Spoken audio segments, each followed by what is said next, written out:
Presented by BM Recording Studio, Alamnagar, Madhepura.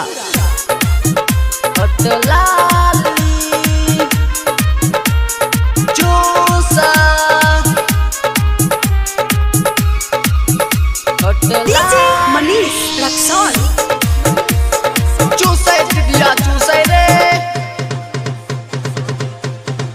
काहे ऐसन मौका काबो नहीं मिली, काहे ऐसन मौका काबो नहीं मिली।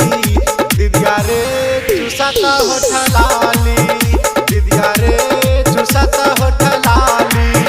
बोले सारों से पलंग नहीं हिली, बोले सारों से पलंग नहीं हिली। दिदिया रे चूसता होठ लाली, दिदिया रे चूसता होठ लाली।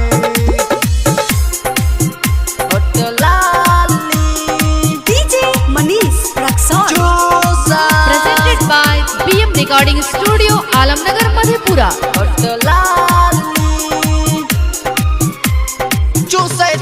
चूसै रे ना घर में मामी रे ना घर में पापा, सब घूमे गेले बजरिया, गेले बजरिया, गेले बजरिया। ना घर में मामी रे ना घर में पापा, सब घूमे गेले बजरिया, गेले बजरिया। मजाके में टूटल कनुबाली, मजाके में टूटल कनुबाली। दिदिया रे चूसता होठ लाली, दिदिया रे चूसता होठ लाली। DJ Manish Raksol.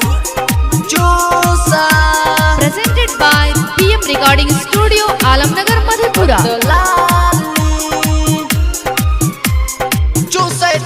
चूसै रे कतनो दी गाली, सुनो छोटी साली पैया पकड़ के सुतावे रे माई, आवे रे माई, आवे रे माई। कतनो दी गाली, सुनो छोटी साली पैया पकड़ के सुतावे रे माई, आवे रे माई। जबरदस्ती में लसर गई सारी, जबरदस्ती में लसर गई सारी। दिदिया रे चूसता होठ लाली, दिदिया रे चूसता होठ लाली। DJ Manish Raksol. Presented by BM Recording Studio, Alamnagar, Madhepura.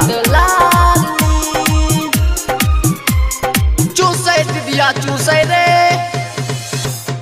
हो जाई दर्द बताई न मारद, ले ला दवाई बुझाई न दार, बुझाई न दार, बुझाई न दार।